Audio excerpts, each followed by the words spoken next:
Le 16 avril, l'Équateur était touché par un séisme d'une magnitude de 7,8.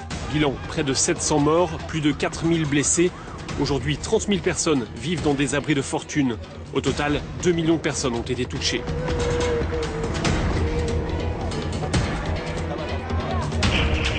Quand un pays est frappé par une catastrophe naturelle à laquelle il ne peut répondre seul, alors l'aide internationale est vitale. Quand l'Équateur a été touché par le séisme, le mécanisme européen de protection civile a été activé. Il permet de mobiliser les autorités nationales de protection civile dans un réseau de 34 pays. Le mécanisme européen a tout de suite déployé des équipes de secours. L'Espagne est arrivée en premier, avec derrière une équipe de Hongrois. Ça a été très rapide dès le lendemain. Une équipe de 50 secouristes espagnols s'est déployée moins de 72 heures après le tremblement de terre. À ce stade, on considère que 80% des personnes ensevelies peuvent encore être sorties vivantes des décombres. Quand nous sommes arrivés à Porto Viejo, 10 jours après le séisme, la phase d'urgence était terminée. On était dans la phase d'évaluation technique. Nous avons suivi l'équipe italienne de protection civile, déployée dans le cadre du mécanisme européen de protection civile. Ces hommes ont opéré pendant 15 jours dans ce qu'on appelle la zone 0, celle la plus dévastée par le séisme. Nous sommes ici pour évaluer les dégâts dans la structure des bâtiments. Il faut mesurer le danger, le risque d'effondrement, notamment en cas de réplique après le séisme. On vérifie en gros 70 bâtiments par jour.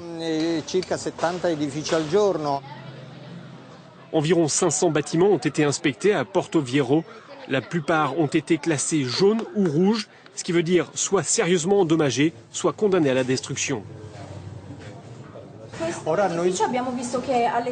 Ce bâtiment a déjà été classé rouge. Pourquoi est-ce que vous refaites une inspection?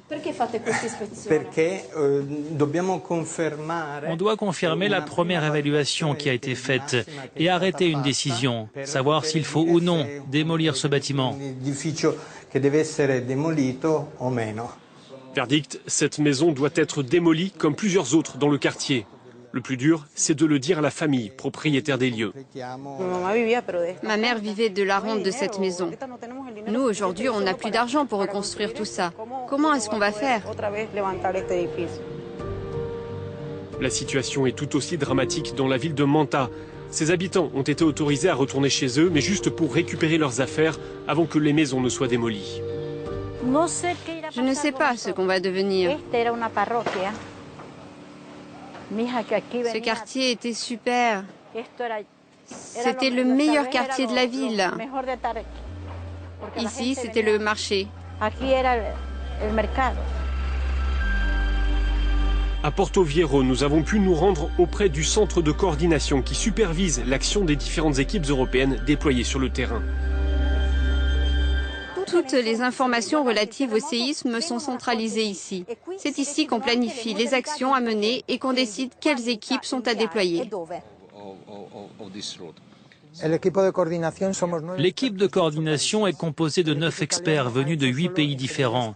L'équipe italienne s'occupe uniquement de l'ingénierie structurelle. L'équipe française est chargée, entre autres, de la purification de l'eau. Il y a également 3 Britanniques qui eux aussi s'occupent de l'ingénierie structurelle. L'Union européenne a débloqué 1 million d'euros d'aide humanitaire, une aide qui se traduit par exemple par des distributions d'eau et de nourriture. Près de 347 000 colis ont ainsi pu être distribués dans les 2 premières semaines après le séisme. L'armée a été mise à contribution pour distribuer ces colis dans les zones rurales. L'opération est coordonnée par le Programme alimentaire mondial. Ma maison est très endommagée. Je n'ai plus d'endroit où aller. On nous donne des colis alimentaires tous les 2 ou 3 jours. Un des gros problèmes après de telles catastrophes, ce sont les pénuries d'eau potable. Pour y faire face, 30 experts français sont arrivés dans la ville de Choné, quelques jours après le séisme. Ils ont mis en place un système qui, en 3 semaines, a permis d'approvisionner en eau quelques 10 000 personnes. Nous sommes en mesure de produire 70 mètres cubes et nous distribuons une moyenne de 60 à 65 mètres cubes au profit de la population, soit directement en rampe comme derrière moi, ou on se rapproche avec des véhicules ou avec des camions-citernes au plus près de la population. Cette aide internationale a permis à l'Équateur d'adapter ses procédures d'urgence et d'assistance. Pour le pays, c'est une nouvelle étape qui va commencer, la reconstruction.